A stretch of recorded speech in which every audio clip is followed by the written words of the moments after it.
My name is Ben Ezzell. I am an artist from Enid, Oklahoma. I did undergrad at Willamette University and then law school at University of Oklahoma College of Law. And I actually have no art education. I have not taken any art classes. But I've been making things and thinking of myself as a creative person since I was a kid. I grew up doing woodworking, and in recent years I started doing printmaking. And my piece in 24 Works on Paper this year is actually a print based on a piece of woodworking I did. So it's a little bit of both. And today I'm going to be showing a bit of my process for doing printmaking on a smaller scale. I think that printmaking is a really great medium because it's kind of like doing a puzzle backwards in a lot of ways, especially as you start doing multiple colors. But even for single color prints, you have to think ahead of time, what do I want to see? This is going to get reversed. What I cut away is what isn't there. How do I use negative space? What shapes are there that I want to highlight? And how much resolution can I really get out of the medium? So it's kind of like a puzzle. Today we're going to do a print based on my dog, Mouse, a beautiful golden retriever with a lot of personality, but you can use any reference image. You can use whatever you'd like. Pick something that has some contrast, some detail, and look for those shapes in any image, because especially with printmaking, but it's probably true with any medium, if you can look for the bigger shapes and use that as a starting point, you'll be able to get a lot more detail and it will be a lot more visible from a further distance. So highlighting those shapes as a starting point is a really great place to get started, and certainly how I look at most prints when I get going. So for an example of breaking an image down into pieces looking for shapes, I brought some of the process pictures from a print I did last year that's a blue raccoon. And this was started from an actual picture of a raccoon I found standing in this kind of like hunched position. And this is a reduction print. So with a reduction print, you use the same block to print multiple layers over time. So you carve a basic outline, and then you print that on however many pieces of paper you're going to use for your whole series. So I think I ended up getting a couple dozen good prints out of this series. And so for the first color is actually a lighter blue, and it's just the very rough outline of this raccoon shape with the pupils for the eyes. After I've done that print and run everything through and make sure my registration is all just where it needs to be, I actually then take that block back to my work surface and carve another layer of detail. And that other layer of detail isn't everything, it's not the finished project. This was a 3-color reduction print. But I know that there are certain areas that I want to highlight with the second color, and so that's what I leave left over at the end of this second round of carving. So then that next color was a darker blue, and it gave more of the grain of the fur for the raccoon, and a little bit more of the face shape, and a little bit more stripes in the tail. And it was still at that point, it was very much more obviously a raccoon. But I wasn't done, because then from there, after I printed all those through and done all my copies of my print, I came back and did another round of carving to give like the final detail and the very outline of some of the more body shapes, a little bit more character to the face, a little bit more to the cheeks. And that is what I mean when I talk about a print being like a puzzle done backwards. I knew what I wanted to get to, but I couldn't actually carve away that detail until the very last step. When we're doing a single color print, obviously we don't have to think that far ahead, but you still have to think about what shapes do I want to highlight and how am I going to add that texture? Because once you've cut something away, you're done. There's no going back to it. So this was an example, and I think kind of an easy to understand example, but you can get really complicated with reduction prints. My print in 24 Works on Paper is a big reduction print. I think that is 6 or 7 layers that I spent off and on for 3 or 4 months working on. Replicating the wood grain in a big wood mosaic I made for my wife for Christmas last year. The reduction print, when you are working at that kind of time and at that much bigger scale, it feels like kind of a lot of pressure. You really have to put the time in to make sure you get every little piece right. And then anytime you're doing reduction printing, your registration becomes so important. How do I make sure that each layer is going to line up with the next one? And there are a lot of ways to do that when you are doing prints on a big printing press. You can even do that at home if you're just using a back of a wooden spoon to do prints, just by kind of lining things up with maybe little dots or hole punches. There are lots of ways to do it. But no matter what level of printing you're doing, that looking at shapes and thinking about the puzzle backwards, that's kind of what drives it every single time. So that's what we're going to look at as we go into this demonstration of my beautiful dog named Mouse.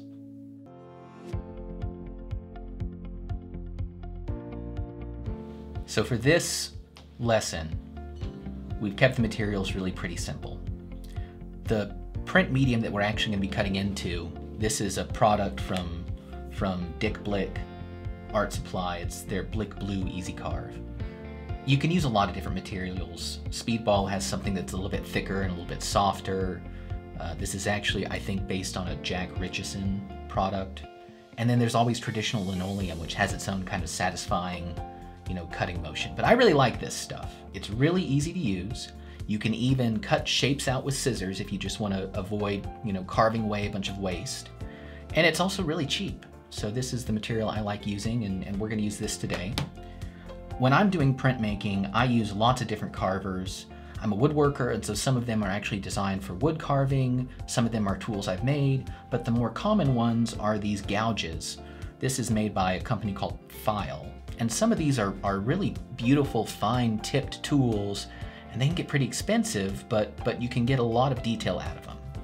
So I brought some of them just to show the example of a gouge that can be what is a pretty big V shape there, or something that's so tiny that I don't think it'll probably come through on the camera, that you can get really beautiful, great detail with.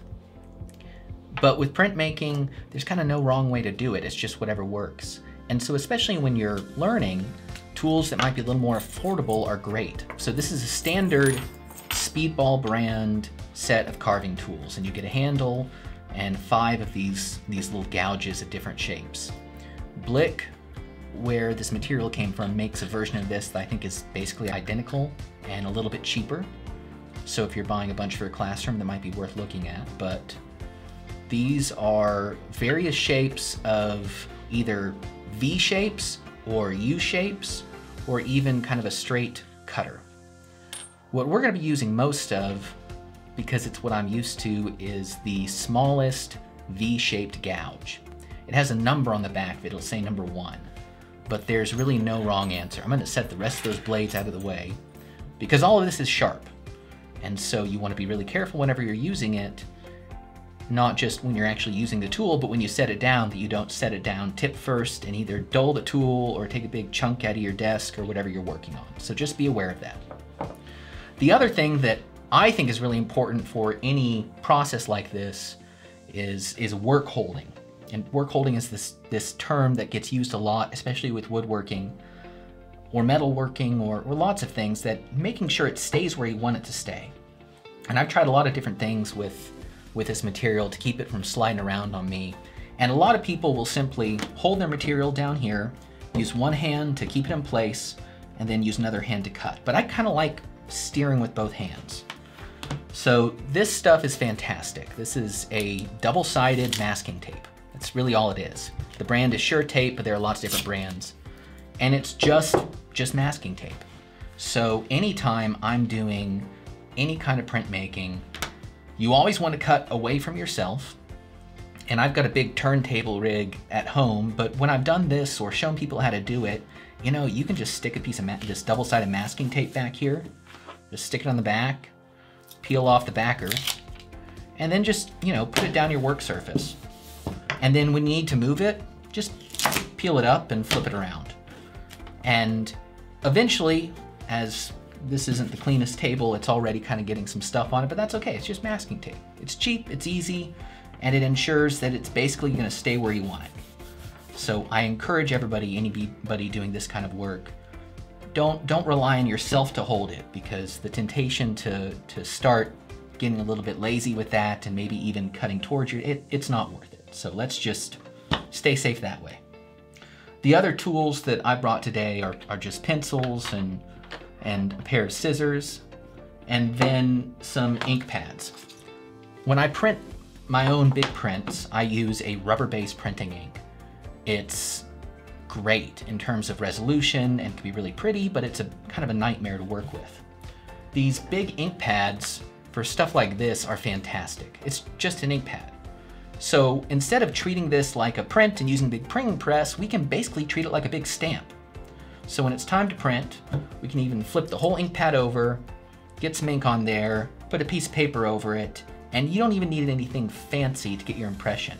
I'm today just gonna use my finger, but you can use the back of a spoon, you can use, have kind of a glass knob that I found somewhere that I use sometimes, but there's nothing fancy that's really necessary.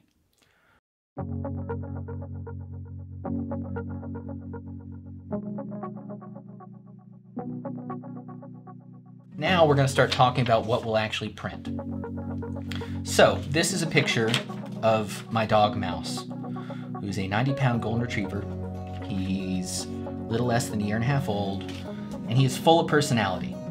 So to start out with, I've printed off just on a cheap office printer a picture of Mouse, and that's the same size as the print medium I'm using. So this is a 4x6 inch piece of this Blick Blue Easy-Carve.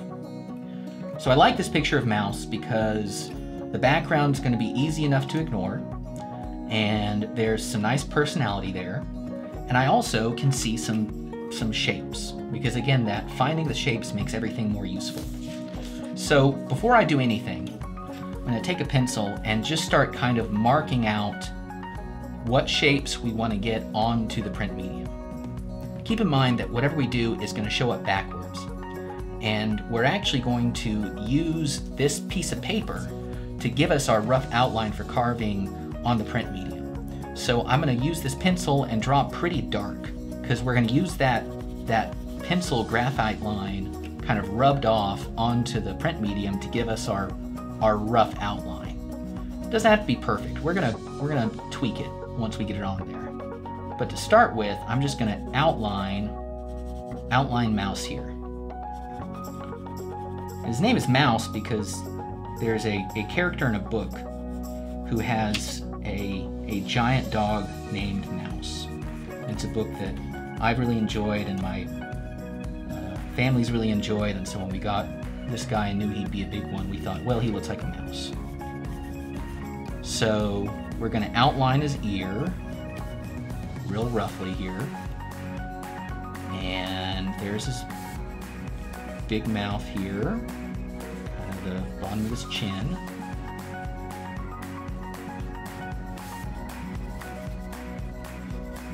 And I'm not trying to be too precise here because printmaking is always kind of translation.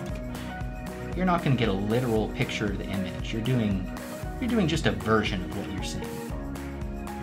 Get those teeth there.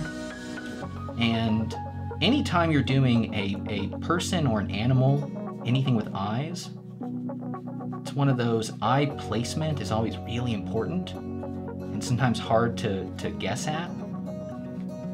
So if you have an opportunity to have some kind of tool or registration to get that eye placement, it can save yourself some headache down the road. So there's kind of the outline of the dog here. And we're going to, before we try to transfer this onto the print medium, I also kind of want to note some rough grain of his fur. What I mean by grain, I mean like wood grain. So you can see, and this is true with the hair on my head, the hair on my arm, the hair on my dog. Everyone's hair kind of has a pattern. And as we add more detail to our print later on, kind of keeping in mind where that pattern goes will make it easier to get that conveyed to the print in a way that looks more authentic, it looks more real. So I'm going to notice that, well, looks like some of that hair kind of goes that way, and there's kind of a little bit of swirl there, and then hair coming off his head goes that way, And these lighter marks won't really transfer, but it gives us a chance to think about it. So there's that ear hair going that way, and that's a good way to start out. And then there's his front paw, kind of goes that way. So that'll let us think about that. So before we try to transfer it, because you really only get one shot without erasing it, starting over, let's just make sure the lines that we need most are really dark.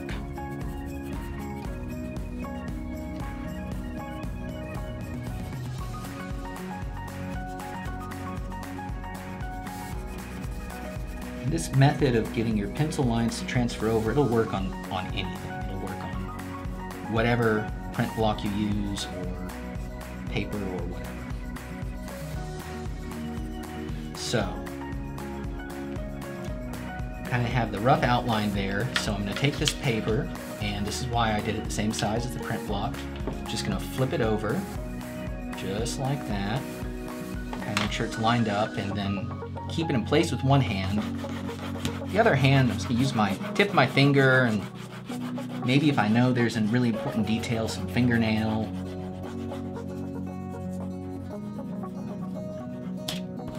Just try to transfer as much of that as we can in the easiest possible way to our block.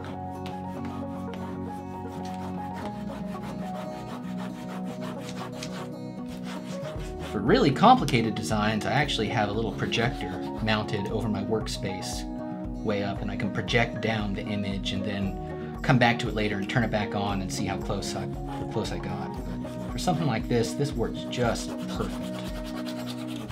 So I want to see how much we have transferred over. If I just move the paper, there's no way I'll be able to get it lined up right. So I'm going to keep these fingers on this hand, holding it down tight, and then just kind of lift up. And look at that. Got a lot of detail from mouse there. It's pretty good. Didn't get the nose real well, so we'll just go back and try to fix some of that. Yeah, that's probably good enough. Okay, so there's mouse on our block. So we want to keep this image handy. Can look back at it, kind of keep it flat there. And now before we carve anything, I'm going to come back and fix some more of the detail, actually drawing on the block. So you can see I missed his nose, which is crazy because he's got a cute nose, and didn't get very much of the tongue there.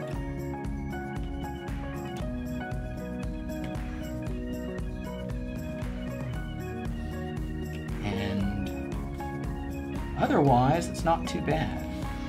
So the last thing we're going to do before we start really thinking about carving is what changes do we want to make to our design here? What shapes do we want to highlight that are going to look better in the print? We're only getting one color, and the detail won't be real high. So we want to think really hard about highlighting things that will be more obvious. So, because it's also, with all printmaking, kind of translation, I'm going to make the dog look a little bit goofier than he really does in this picture. So I'm going to make that tongue, give myself a little bit more of a ridiculous looking tongue. We can always make it smaller. It's always easy to carve away more, but you only can start out with what you can. And then when you're making anything look a little bit sillier, or maybe cartoonish, you can always make the eyes a little bigger. It always makes anything look a little bit friendlier and sillier.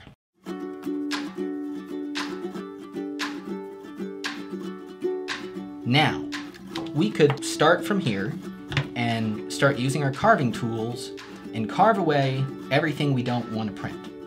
But that would mean we're going to spend a lot of time just carving away all this negative space. Because for this, we're not going to use the negative space. We're not going to use all that. So instead of using our carving tools to carve all that away, we're going to start out just outlining it so we can get the detail we want, and then we can use the scissors and just chunk off big hunks of it and save ourselves some time. When we use a carving tool, any carving tool, I'm going to use this one as much as we can here, always carve away from yourself. And again, if you have your piece stuck down pretty well, you can actually use one hand to push and the other hand to steer. And that's a really good way to make sure the line's going where you want it. and also that you're not going to slip and end up taking a chunk out where you don't want it. So I'm going to start over here and just avoiding the line to start out with, giving myself some working room.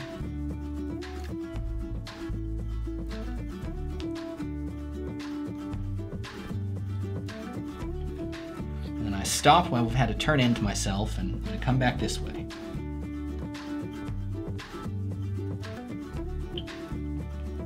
All right, outline to the top of the head.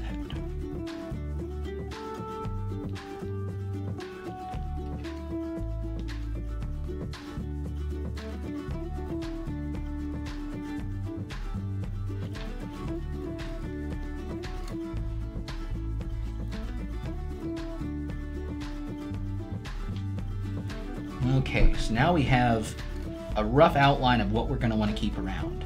So before I waste a lot of time carving out any of that, I'm just going to peel it up from our surface here. And one of the nice things about this thinner material than some of the others is you can just use regular scissors. You got to kind of go slow and be careful.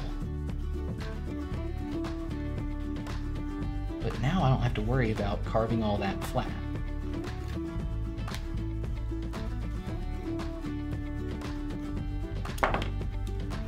I always save these scraps. Sometimes I might want to make just a little simple stamp. You can make another stamp that's just your name.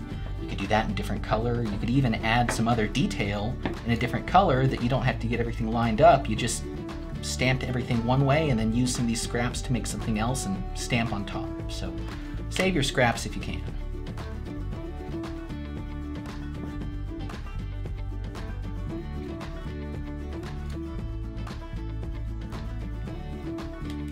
Okay, now I've just saved myself a bunch of time, and I have a little more scrap to work with. So my piece, let's see how well my sticky piece is still sticking. Looks like getting a little bit looser, maybe it's time to replace that.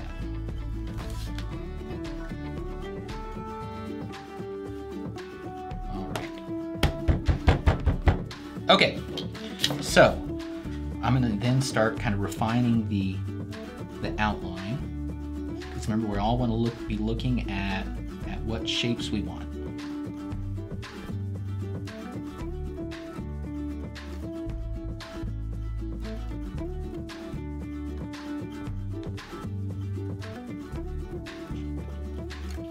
Okay, so I'm going to work just first on the top of his head here. So before I get any more detail down, I'm going to use one of these bigger pieces, one of these bigger cutters. Let's try, this one looks like a number 3, and just shave off the chunks there that I didn't get cut off with the scissors but still don't want hanging around.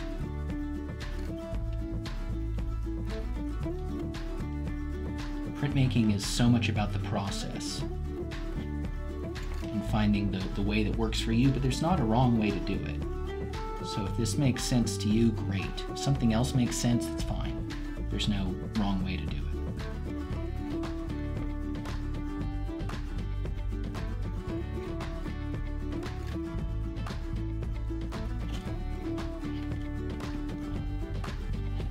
With these that are this V shape, you can work the very tip of it, but if you just need to shave off a bigger area, you can kind of turn it to the side and use the flat side of the V rather than just the tip to remove bigger chunks of material without having to switch in your tool up.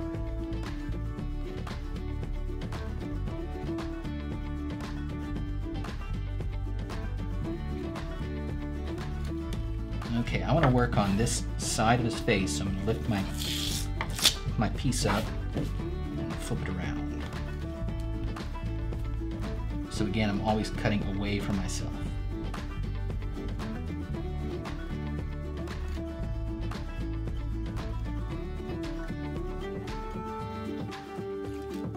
Okay, so now I have the rough outline, and if I was doing a reduction print, a multicolored print, I'd probably stop here, and this would be my first color. So all this would be printed in one color.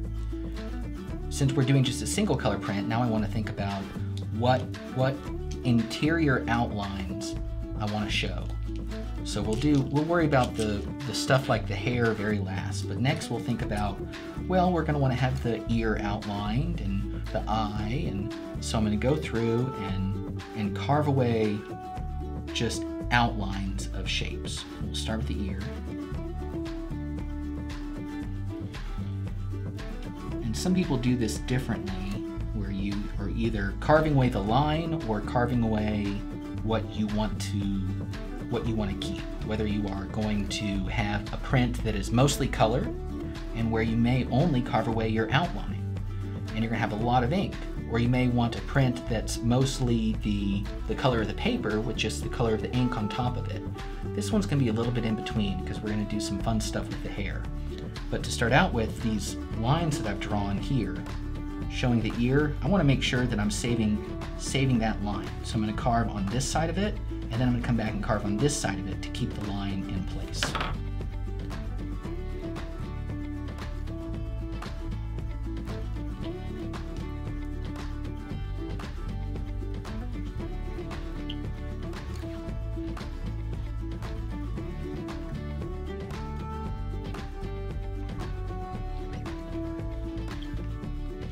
So we've already carved away the outside of this line. So now I'm going to come in and carve away the inside of this outline at the top of his head. I'm going to stop here at the edge of the nose. And same with this. So here you can kind of see the dog has this part right here. On the actual dog, if you look at the picture, it's showing the inside of his mouth. So we're going to want to treat that differently than just like if this was all nose. So we want to keep in mind, so I'm going to help myself remember, I'm just going to come shade that inside of the mouth differently. Because we're going to want to keep that pretty dark so we can understand what's going on here. So now I'm going to come through, just do this side of that line.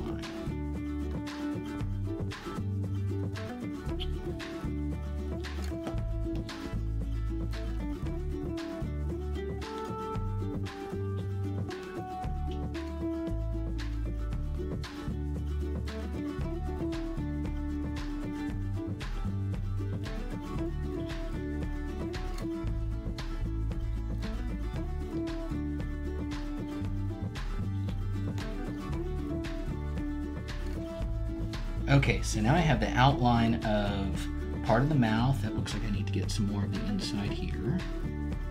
I'll just stop there and we'll figure out what we'll do with the tongue later.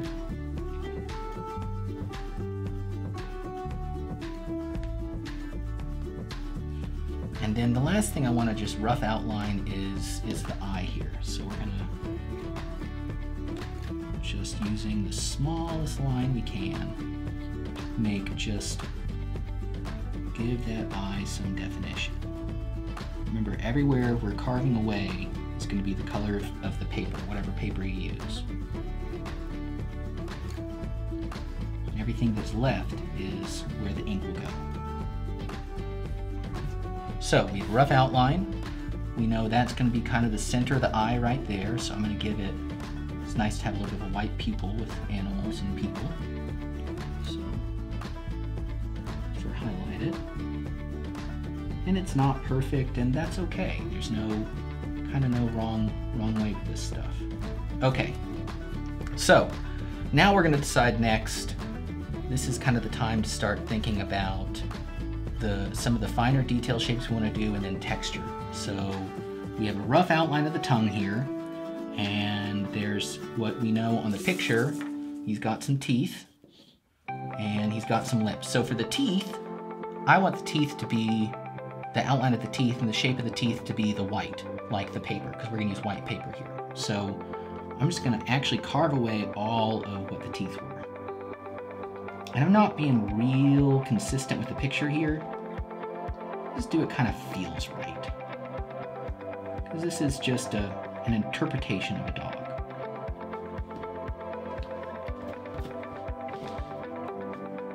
Sometimes you get a piece that's kind of stuck in there.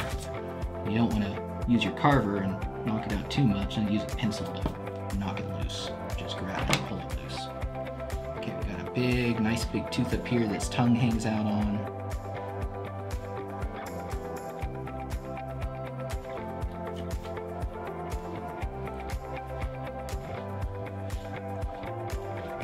Okay, so we have some teeth there.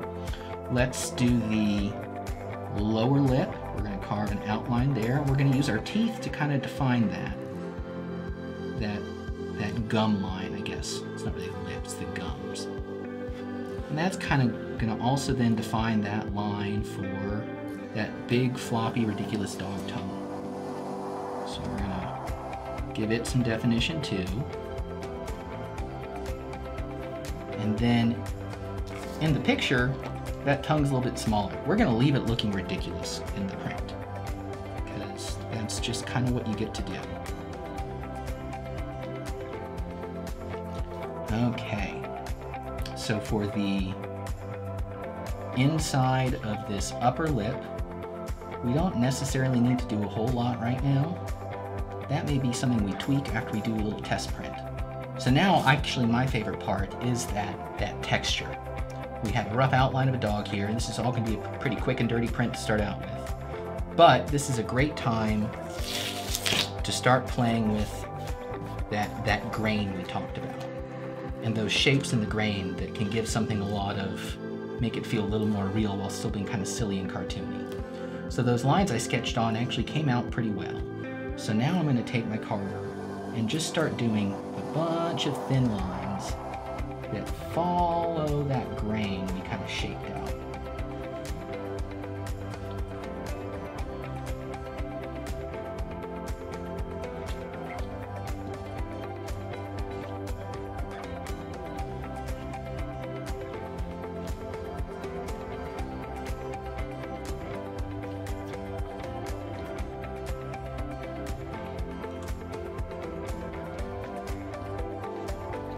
There's some kind of big, broad lines. Those broad lines are going to give it the general shape. But, you know, fur doesn't run just in big, straight lines like that. So once we get some of these broad lines in place, we'll come back and just do like a bunch of little short things. And that'll give that fur some more texture and make it look more like fur, and not just a series of big long lines. So there's some kind of... Let's do the leg over here. And if your tool slipped or something and you cut into something you didn't want, it's okay. You can't really undo it, so there's no harm, no point in getting too worked up about it either. You just gotta do the best you can. I'm gonna turn it one more time so I can get that ear a little better. Let's see how my double stick's still holding up enough there.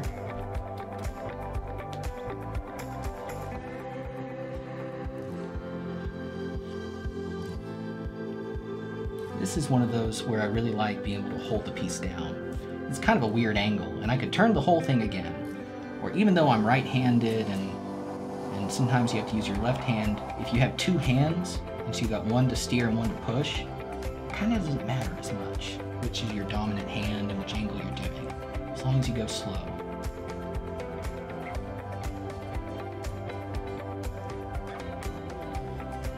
Okay. So there's our rough grain lines. I'm going to come back and do just lots of shorter, kind of breaking it up even more.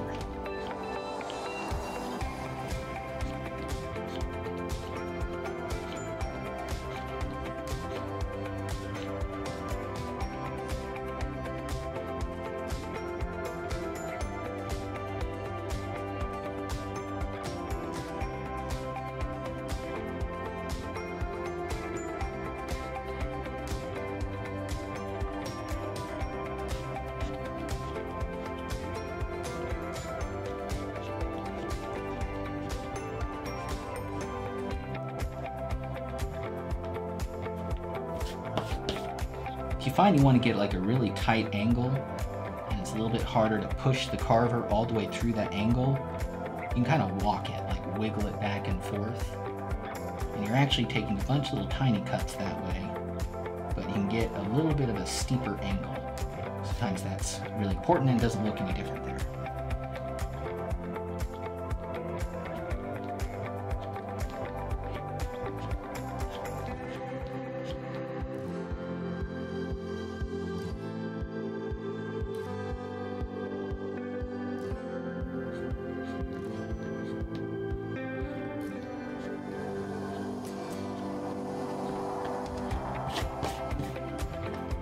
way, so it's kind of hard to know when to quit sometimes. I'm gonna get a little more texture, and then we'll do a test print and see what else we need to work on. I know we're gonna need to work on the eyes some more. I know we're gonna need to work on a little more of the mouth, but after we get the texture, sometimes that's a good time to just stop and say, okay, well, what's it looking like?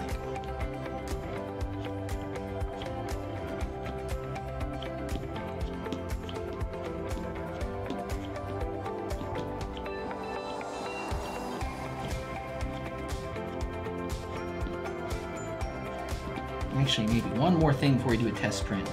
These lines that are outlining it, we started them out pretty thick, just to give us some space to work with. But I think if we print that, it's not going to look quite as good that way. So I'm going to come in and just basically split everyone in half.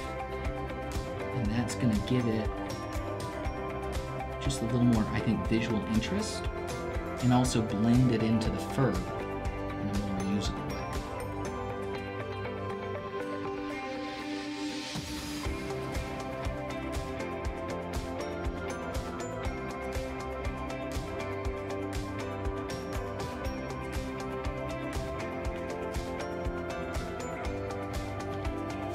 Okay, so there's our dog. Let's go ahead and just see how it's looking when you print it, because the stuff that you see, it never quite translates exactly the same way once you throw some ink on there and see what it looks like. I have some paper over here. You can use lots of different kinds of paper with this kind of printing, and sometimes it's fun to experiment and see how it looks. This is some kind of medium weight drawing paper, and again, there's no wrong way to do it. So I'm gonna get some blue ink over here and just kind of push our block here onto this ink pad.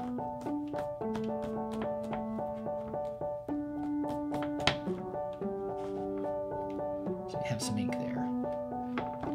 Get a little more.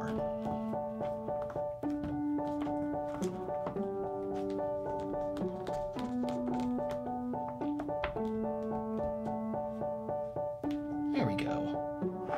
So we'll just treat this like a test piece of paper, and what I'm going to do is I'm actually going to put my block there. I'm going to lay my paper over it, make sure I'm keeping it all in the same spot. I'm always going to keep one finger on it. I'm not ever going to lift up both from here on out. So I'm going to, while I hold with my right hand, hold it down. I'm going to use my fingers, one hand, and rub one side.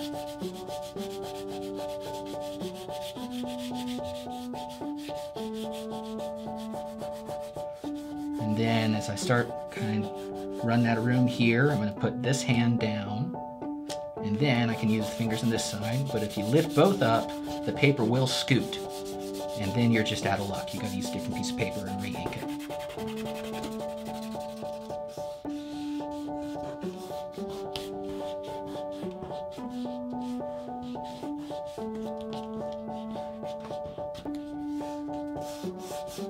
You can also use the back of a spoon.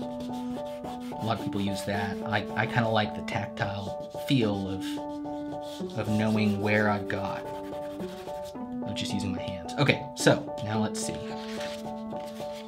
Well, he's starting to get some character there. So from there, as our using that kind of as a reference, it looks like we need to ink it quite a bit more the next go around. But I can already see that we can maybe thin out right here. That would look better if we cut off some of that. And maybe we'll add just some kind of decorative swirl through here, just to make the inside of his mouth look a little more like something. And then looks like we need to round over the tongue. Maybe add a nostril hole there. And then maybe round out the inside of the eye. And could probably even thin out some more of these fur lines. But it's starting to look like a dog. So we're gonna set that there, get another piece of tape, and then just do some tweaks. All right, so let's try inking that guy one more time. leaving it taped down and put the ink on top of it, see if we can get a little more ink on there.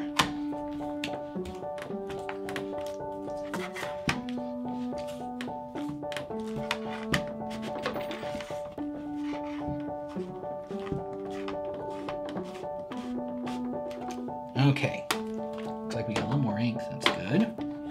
And then we'll just use the other side of this for our next test. So, use one hand, hold it down. Always keep one finger on it.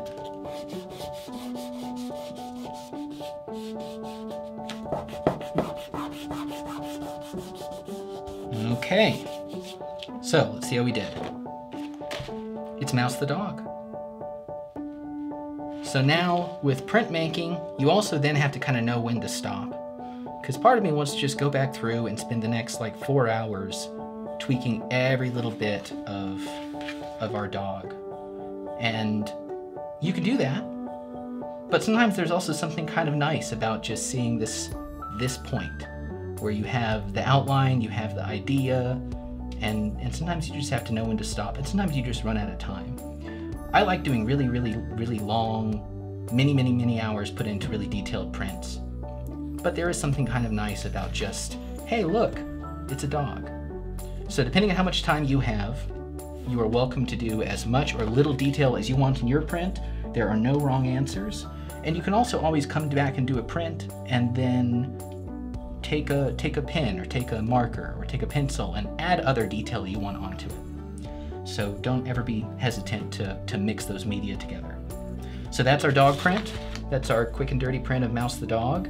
And I think he's pretty cute. Thank you for watching. My piece in 24 Works on Paper can be seen at the link below, where you can also go see it in person at any of the locations, along with all the other great work that's in this show. I appreciate you watching, and I hope that you got something from this and can go see a lot more art.